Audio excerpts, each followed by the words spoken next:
sudah dilatih untuk benci Islam. Balonku ada 5. Jenggotmu panjang tapi otakmu kerdil. Otakmu kotor.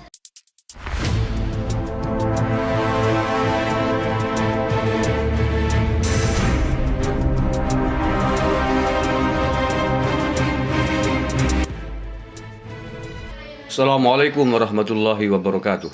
Bismillahirrahmanirrahim. Bismillahilladzi la yadurru ma'asmihi syai'un fil ardi wala fis sama' wa huwas samiul alim.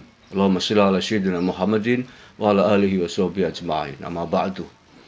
Saudara-saudaraku sebangsa dan setanah air yang berbahagia, sampai hari ini masih saja ustadz, orang-orang yang dipercaya untuk berbicara di depan publik dalam hal agama,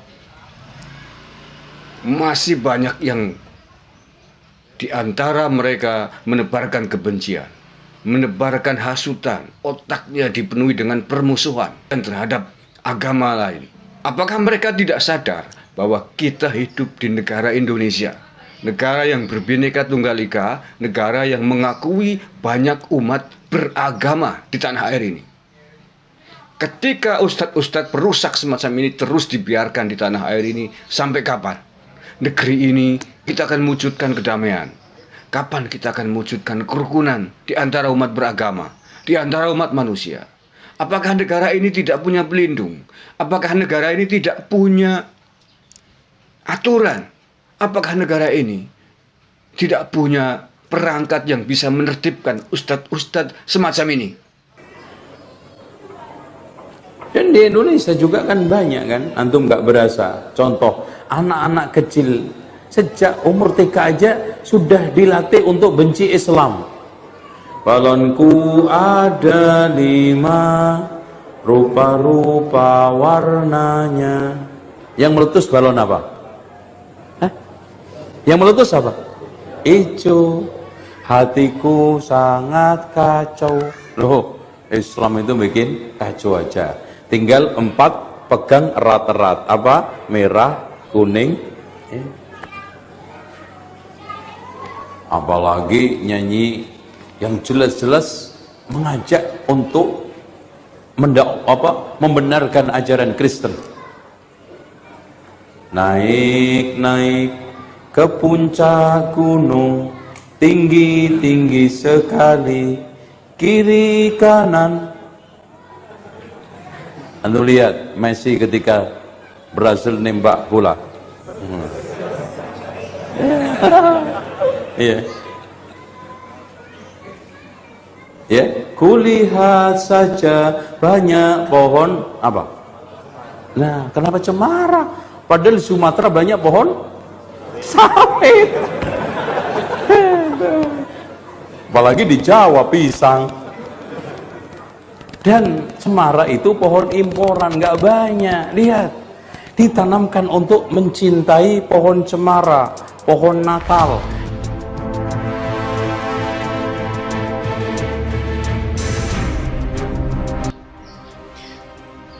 Model ustadz semacam ini, inilah ustadz yang justru yang membuat kesucian Islam, yang membuat Islam yang sesungguhnya rahmatan lil alamin menjadi rusak, menjadi kotor karena ulah ustadz yang sangat tidak bermoral ini, ustadz yang sangat tidak mewakili ajaran Islam, ustadz yang otaknya dipenuhi dengan kebencian, yang dipenuhi dengan hasutan.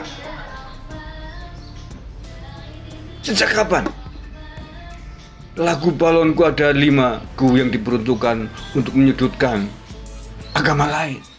Itu lagu hiburan, lagu anak-anak. Otakmu itu kotor sekali. Kamu sekolah di mana? Kamu ngaji di mana? Jenggotmu panjang tapi otakmu kerdil. Otakmu kotor. Otak yang bisa membuat permusuhan, rasa saling curiga, rasa saling benci di antara warga negara Republik Indonesia ini.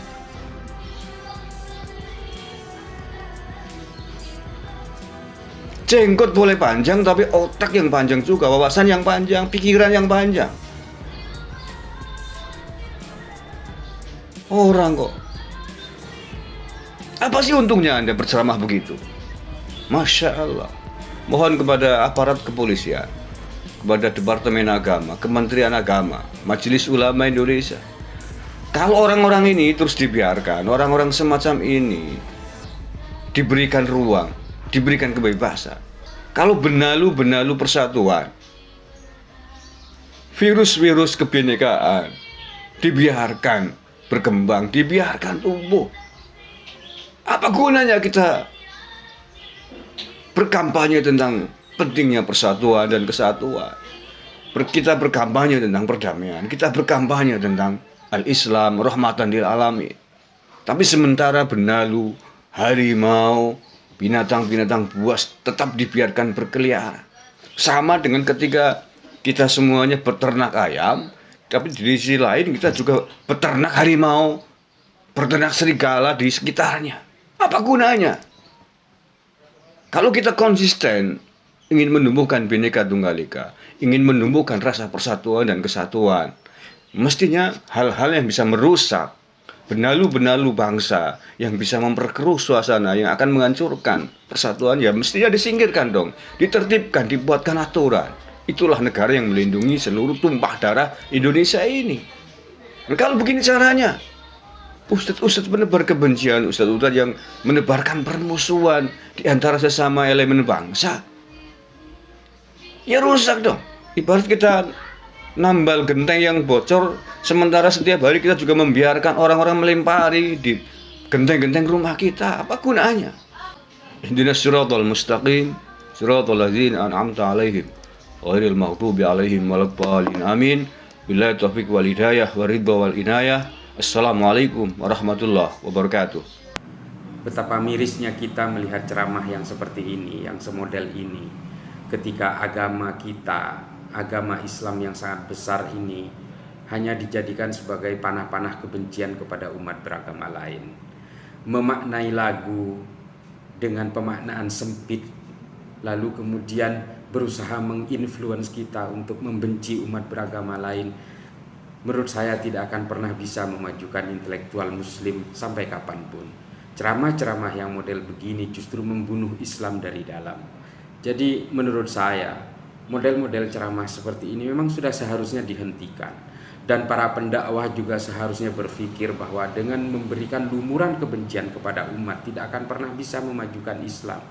Kita tahu masa kebangkitan intelektual Islam pada masa Bani Abbasiyah itu sungguh luar biasa. Para intelektual muslim melakukan leburan-leburan budaya dan juga disiplin ilmu dari berbagai pihak, dari Eropa, dari Asia Tengah dan sebagainya. Lalu kemudian muncullah beberapa pemikir Islam yang membuat rumusan keilmuan yang luar biasa dan tercerahkan. Diskursus intelektual pada masa itu sungguh mengalami masa keemasan. Lalu kemudian menurun setelah Islam mulai dirasuki oleh tafsir-tafsir eksklusivisme yang hanya mengajari kita untuk membenci umat lain. Kita begitu bangganya melihat seorang mu'allaf menghina agama-agama sebelumnya, tapi kita tidak pernah berpikir bahwa ribuan orang telah meninggalkan agama Islam hanya karena apa?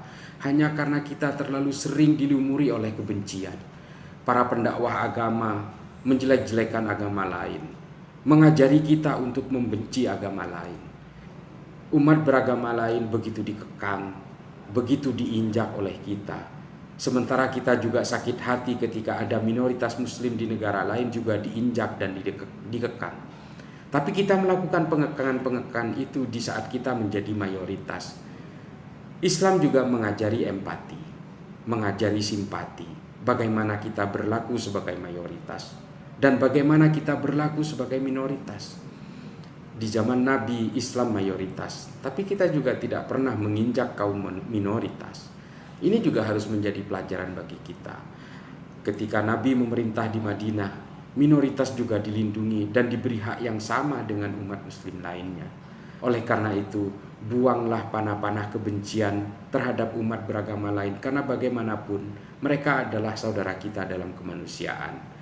Jadi kepada para pendakwah agama, saya sebagai orang awam, bukan ustadz, bukan ulama, saya hanya mengharap tolong ajari kami untuk berdamai dengan orang lain.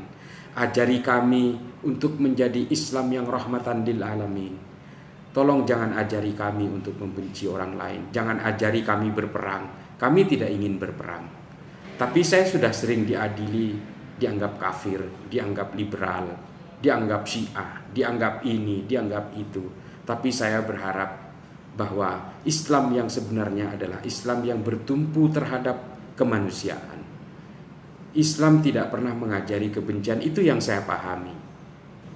Demikian suara kami dari orang-orang awam atas nama umat Islam yang berada di lapisan terbawah. Assalamualaikum warahmatullahi wabarakatuh.